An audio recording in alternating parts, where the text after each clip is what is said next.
Nothing to it.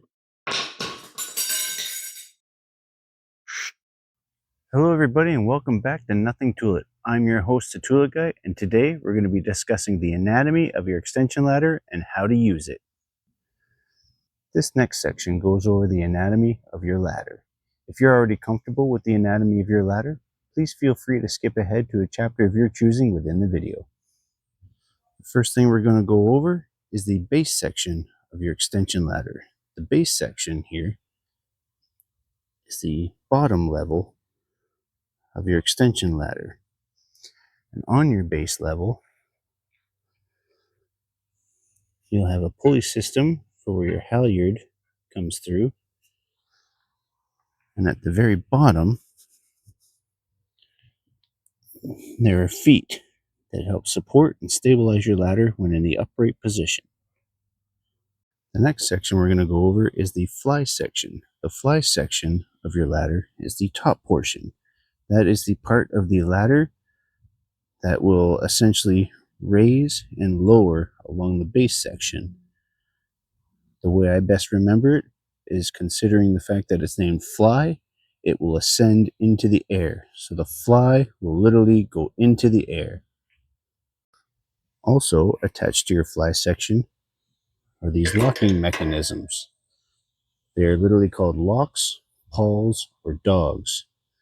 They have a little section here to help you raise and lower and lock into position on the rungs. We'll go over that shortly further into the episode. But if you come to the top section of the fly, you'll see that there are these caps. These caps are what will essentially rest against your house when you have the ladder positioned in an upright position and leaned against your house. So the difference between your fly section is the fly is the top part with caps, and the base is the bottom section with shoes or feet. When it comes to the sections of the actual fly or the base of the ladder, you'll see that there's this bar that goes horizontally between two sections. These two sections are called rails or stiles. And it's usually affixed with a rung. The rung is the step of the ladder.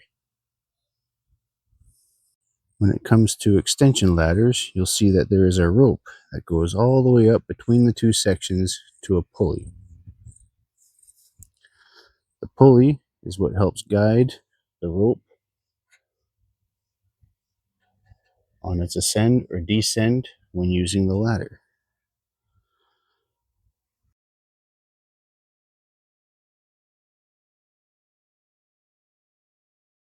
When you come down to the bottom of the fly section, you'll see that the halyard is tied off to the bottom part of the fly, and it feeds between every rung between the two sections of ladder all the way up to the pulley.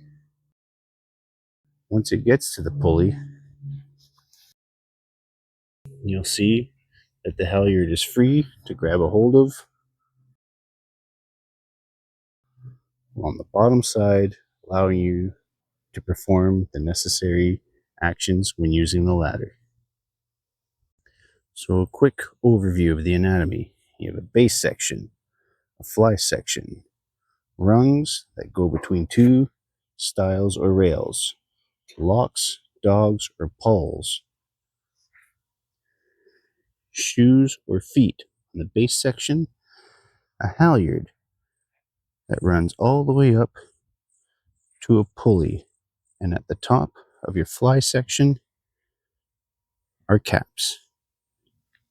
In order to get your ladder in an upright position, you're going to start with the fly section of your ladder down. And what I like to call it is a walking process. So as I lift the ladder from the end, I'm going to go rung by rung as I walk underneath the ladder until it's fully upright and I can position it against the house. Also, if you're in a space where you can actually lay down the distance of your ladder, all the way to your wall. You can actually brace it against the wall if you need to. I typically like to have the ladder out a foot or two from the wall, just because the second you get it upright, you're going to have to battle the eavesdrops that will be sticking out from the walls of your house. So like I said, you grab it, lift it to a certain position that you can feel comfortable getting your hands to the next rung. Then you can walk it rung by rung, getting it upright.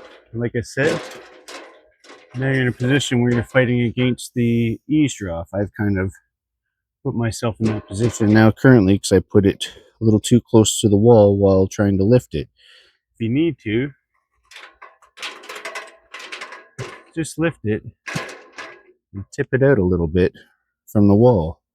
Once you have it in a position that you can safely maneuver it, you can pivot a ladder on each of these feet at the bottom of the ladder. Just slightly angle and rock while keeping the ladder balanced as you maneuver it out away from the wall and at an angle that you need. Speaking of angles, you can notice here that my ladder is actually not on a level ground.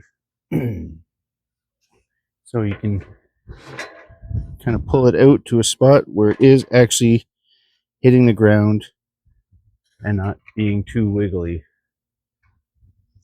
Now I know there is a specific angle to which ladders can be adjusted at, but from my experience, if you put your feet at the base of your ladder and you can put your arms straight out, that is the angle that you would need against the ladder or against your house so that you can begin climbing safely. Now with the ladder this size, you'll see that the halyard is draped down along the wall edge. In order to raise the fly section of the ladder, typically you need a second person to do that. I'm kind of alone here, so if I lean the ladder out a little bit and hold the base section, I can potentially raise the ladder. And if you need to do it rung by rung, so be it if you're alone. But typically if you can have a person balance the ladder for you while you raise the fly section by pulling down on the halyard, you can do it in a way that these locks, I'll give you a close-up picture of that in a minute, but as these locks go up past the next rung, as long as you have a slight angle leaning forward, they will lift and rock inwards and lock against the next rung. Then you can start leaning it back in against your wall, adjusting your angle as you need. In order to get the fly section of the ladder back down, again, it's easier with a friend to help balance this ladder by leaning it out, upright, giving you access to the halyard. Now before, when we were raising the ladder, we had a slight incline towards the house. If you can, you need to do a slight incline away from the house in order to disengage the locks of these ladder dogs to rock out and skip past the rungs in order to get the fly section back down. So in order to do that, you give a slight lift in order to disengage the lock. They will rock outwards and slide back down. There's little arms here that allow it to skip past each rung. When you want to try to lock it back in place at the end, slightly lean it forward so that the ladder dogs rock back in and lock in place.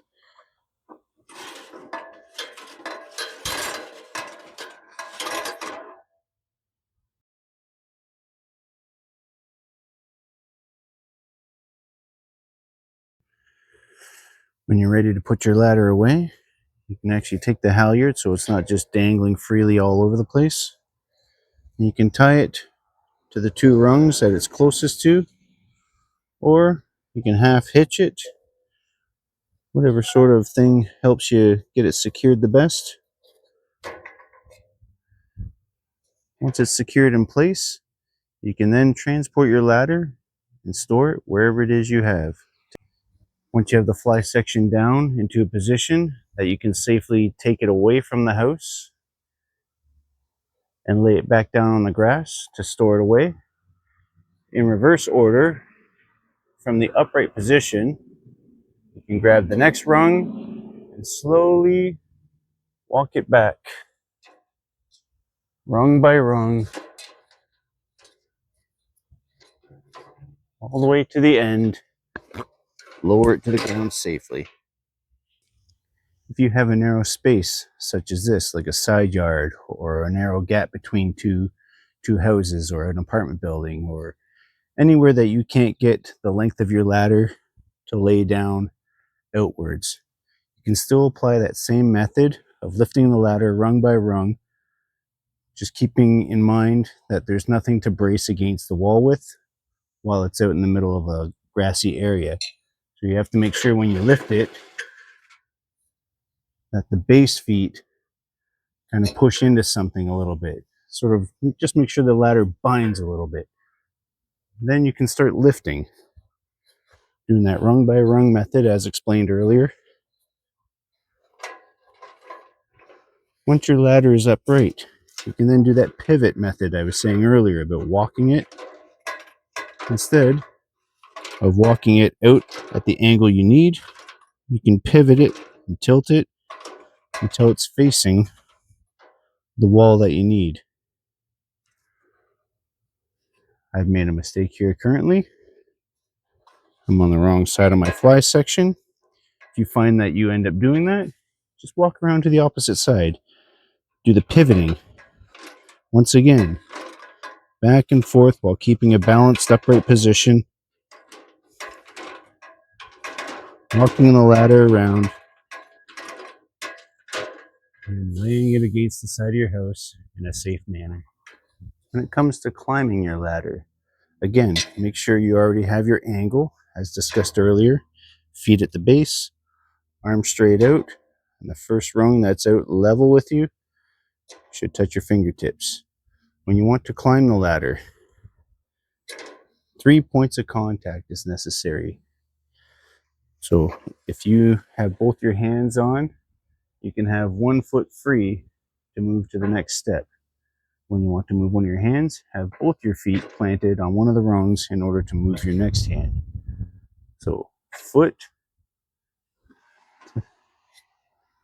hand, foot, hand, foot, hand. And the same with descending. As long as you have 3 points of contact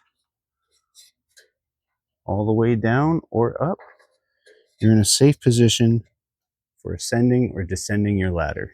For storage purposes, I have my extension ladder hanging on the fence. There's 2 giant hooks here and here. I'm going to bring it in an even position, hanging onto the hooks.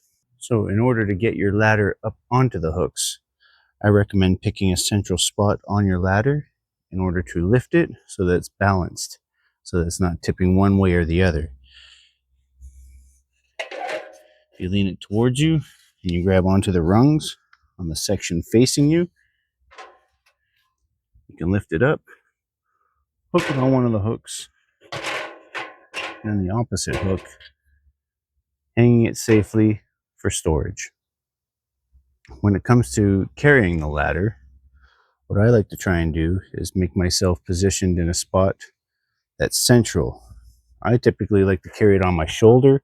Some people might like to do the lower level hang from your hand. I'm going to show you both methods here. So I like to try and pick a spot that's central. Somewhere around here is the middle of the ladder. But if you find when you're trying to pick up the ladder that it's starting to tip forward or backwards, so far this seems pretty balanced right there. But say I go forward one, you're going to notice when I try to pick up the ladder, it's going to try and tip backwards on me. Same deal if I go one spot too far back.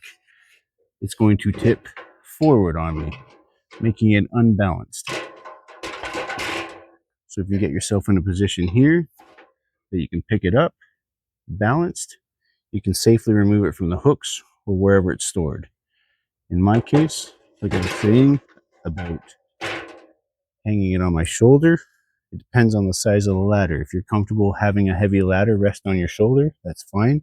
Smaller ladders are obviously a little different than large ladders, but in this case, I can lift and I have it on my shoulder already.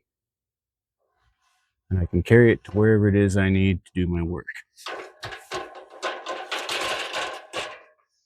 If you don't like putting it on your shoulder because it hurts or it's uncomfortable, you can lift it from the hooks, place it on the ground. Find the balancing point with your hand, and you can literally pick it up and carry it where you want in a balanced manner. That concludes today's episode on the anatomy of your extension ladder and how to use it. I hope you enjoyed watching today, and if you do, please like, subscribe, and always remember, there's nothing to it.